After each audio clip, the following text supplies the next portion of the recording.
bank account ရပြီဆိုရင်တော့အမတို့က cash account ကိုဆွဲရမှာဖြစ်ပါတယ် cash account ဆွဲဖို့ဆိုရင်တော့ဒီနေရာမှာတစ်ခုလေးပြောစရာရှိပါတယ်အရင်ဦးဆုံးကြည့်လိုက်မယ်နော်ဒီပု္ပ္ပာမှာက cash နဲ့ဆိုင်တာကပု္ပ္ပာမှာ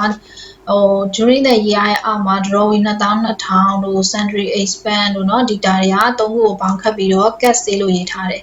cash သေးလို့ပြောရတဲ့အတွက်ကြောင့်ဒါတွေက cash account နဲ့ဆိုင်တဲ့စာရင်းဖြစ်တယ်ပေါ့နော်နောက်ထပ် cash account နဲ့ဆိုင်တာဘာရှိသေးလဲကြည့်လိုက်တော့ပု္ပ္ပာရဲ့အောက်ဆုံးမှာ cash in hand 138ကလည်း cash account မှာ CD ဖြစ်ထည့်ရမှာတွေဖြစ်တယ်เนาะဒါဆိုရင်ဟုတ်ပြီဒီဟာတွေကဘယ်လိုစာရင်းဖြစ်သွားမလဲဆိုရင်အဲ့ drawing တွေအဲ့ sundry expense တွေအဲ့ purchase တွေကအဲ့ဒီ account တွေမှာသူတို့က debit တွေနဲ့စာရင်းဝင်ကြမှာဖြစ်တယ် drawing account မှာ debit sundry expense မှာ debit purchase မှာ debit နဲ့ဝင်တယ် credit နဲ့ဘယ် account လဲဆိုတော့အဲ့ cash account မှာ credit နဲ့သူတို့တွေကစာရင်းတော့ပြန်သွားမှာဖြစ်တယ် cash account ကအထွက်ပြမယ်ပေါ့နော်ဒါဆိုရင် CD ဆိုတာလဲ cash account ရဲ့ CD ဆိုတာ cash account မှာ credit ချမ်းကထည့်ရမှာဖြစ်လို့ CD တန်ဖိုး138ကိုလည်း credit မှာအမတို့ကထည့်လိုက်တယ်ထည့်လို့ရပြီဆိုတော့မှ cash စီကိုအဓိကနေပြန်ဖော်တာဖြစ်ပါတယ်ဒါဆိုရင်အမတို့ကအဲ့ဒီတန်ဖိုး22,000ရဲ့1952ရဲ့အဲ့နှစ်လေးလုံးရဲ့138ရဲ့ကိုပေါင်းလိုက်တယ်ရလာတဲ့အဖြေပေါ်မှာ credit စီဆိုတော့အမတို့ cash စီပေါ့နော် sorry cash စီဆိုပြီးတော့အမတို့ကသရင်ပေါ်တာဖြစ်ပါတယ် cash စီဆိုတော့ဒီ cash ကမှသူက debit နဲ့ဝင်တယ် credit နဲ့ကတော့ sale ကမှ credit နဲ့စာရင်းပြန်ဝင်မယ်ဆိုတော့ကိုတော့ကိုကသိနေရမှာဖြစ်တယ်ဒီတော့အခုမှတော့ working မှာတွက်ရမှာ cash account တစ်ခုတည်းကိုပဲတွက်ပေးရမှာဖြစ်တယ် cash account ဆိုရင်အခုလိုမျိုးပုံစံဖြစ်သွားမယ်အမတို့ကတွက်တဲ့ခါကြရင်เนาะဒါဆိုရင်ဘယ်လိုဖြစ်သွားမလဲတကြည့်လိုက်မယ် cash account မှာ drawing ရဲ့ sundry expense ရဲ့ purchase ရဲ့က CD ရဲ့က credit ရတဲ့အဖြေခွန်ထားချက်ကိုမှ cash စီဆိုပြီးတော့အမတို့ထည့်လိုက်တာကတော့ cash account ဆွဲတာပဲဖြစ်ပါတယ် cash account ရပြီဆိုရင်တော့နောက်ထပ်တစ်ဆင့်အနေနဲ့ဆိုရင် credit sale to trade receivable ပေါ့နော် trade receivable account ဆွဲပြီးတော့ credit sale တန်ဖိုးကိုရှာပေးရတော့မှာဖြစ်ပါတယ်တကယ်တော့ဒါတွေကထည့်ရေးပေးကြမလို့ကိုကနေစိတ်ထဲကနေအလိုလိုသိနေရမှာဖြစ်တယ်เนาะဒါဆိုရင်ဟုတ်ပြီ trade receivable account မှာလို့ဆွဲလိုက်ပါမယ်ဒီတော့ trade receivable account တစ်ခုဆွဲမယ်ဆိုရင်တော့ပါရမယ့်ဟာတွေက balance PD debit မှာထည့်ရမယ်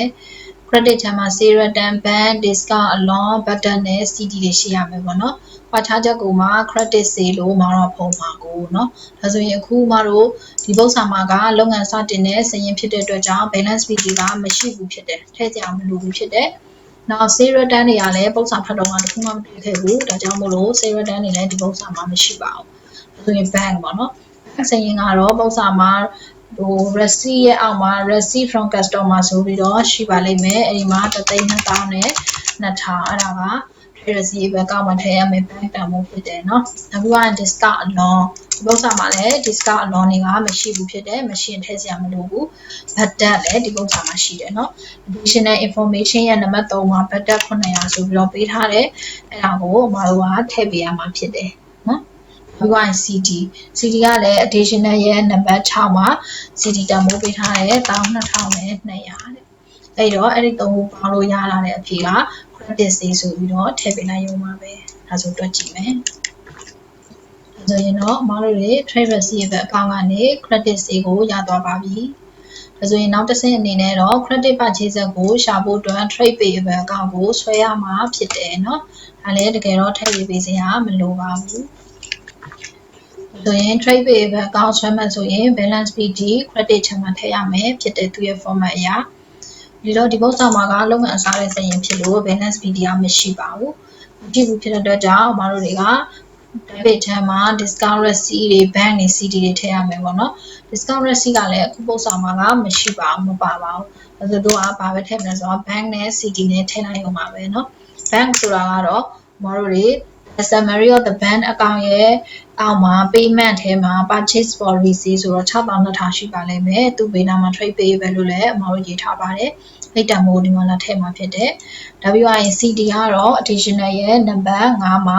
trade payable ရဲ့ CD 6,200ပေးထားပါတယ်အဲ့ဒါကိုအမတို့ထည့်လိုက်မယ်ဒါပြီးသွားရင်တော့အကောင့်ပိတ်ပြီးတော့ကွာခြားချက်ကို credit purchase လို့ပေါ်ပေးလိုက်ရုံပါပဲဒါဆိုရင်တော့ trade payable အကောင့်ဆွဲပြီးတော့လည်း credit purchase တန်ဖိုးရသွားမယ်ပေါ့နော်ဒါဆိုရင်ပြီးသွားရင်နောက်ထပ်တစ်ဆင့်အနေနဲ့သူရဲ့ notes မှာပါတဲ့အတိုင်းပဲ total sale total purchase တွေကိုရှာပေးရမှာဖြစ်တယ် total sale ကိုတွက်မယ်ဆိုရင်တော့ cash sale နဲ့ credit sale နဲ့ကိုပေါင်းပေးရမယ် cash sale ကအပေါ်မှာမတို့ရထားတဲ့တန်ဖိုးရှိတယ်အဲ့တန်ဖိုးထည့်မယ် credit sale ပေါ့နော် credit sale တန်ဖိုးတွေမှာမှားနေတယ်ကိုရဒါဆိုရင်တော့ cash sale တန်ဖိုးနဲ့ credit sale ကလည်း trade receivable အကောင့်မှာတွက်လို့ရထားတဲ့ဝိုင်းနာတဲ့တန်ဖိုးနဲ့ကိုပေါင်းလိုက်ရင် total sale ကိုရမှာဖြစ်တယ် total purchase လည်းဒီတိုင်းပဲ cash purchase နဲ့ credit purchase နဲ့ပေါင်းရမှာဖြစ်တယ် cash purchase ကတော့ပုံစံထဲမှာရှိတယ်เนาะအဲ့မှာ during the year ရဲ့အောက်ဖက်မှာ cash purchase ဆိုပြီးတော့ပုံစံမှာနှစ်လေးလုံးဆိုရရှိပါမယ်အဲ့ဒါကို cash purchase မှာထည့်မယ် credit purchase ကတော့ trade payable အကောင့်မှာရခဲ့တဲ့ဝိုင်းနာတဲ့6,8200ကိုထည့်ပေးရမှာဖြစ်တယ်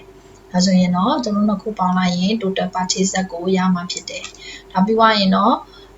depreciation တွေတော့ကို method မပေးထားဘူးဆိုရင်တို့ကတော့ကြာရမယ် notes အရာတော့ရှိတယ်အခုပုံစံမှာကော method တွေပေးထားတယ်တနည်းအားဖြင့်ရခိုင်နှုန်းတွေပေးထားတယ်ပေါ့နော်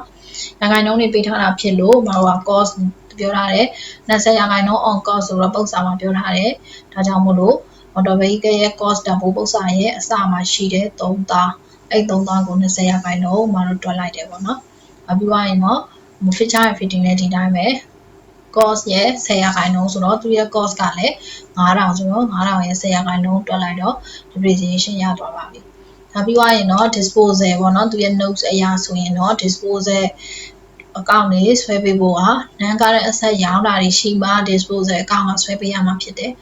ခုပုံစံမှာ non current asset ရောင်းတာတွေမရှိဘူးဖြစ်တဲ့အတွက်ကြောင့် disposal အကောင့်ဆွဲတဲ့အဆင့်ကိုဒီပုံစံမှာထည့်စရာမလိုတော့ဘူးဒါဆိုရင်တော့ budget တွေ allowance တွေပေးထားရင်ထည့်သွင်းပြီးစဉ်းစားရမယ်လို့ပြောထားတယ်ဒီပုံစံမှာက budget ပဲပါတယ် allowance ကမပါဘူးဖြစ်တယ် budget ကတကယ်တော့ဒါထည့်ယူပြီးစရာမလိုပါဘူးเนาะပုံစံတွက်ရင်လည်းတခါတည်းထည့်လိုက်ရင်ဖြစ်ပါတယ်ဒါဆိုရင်တော့ပုံစံတွက်လို့ရပြီပေါ့နော်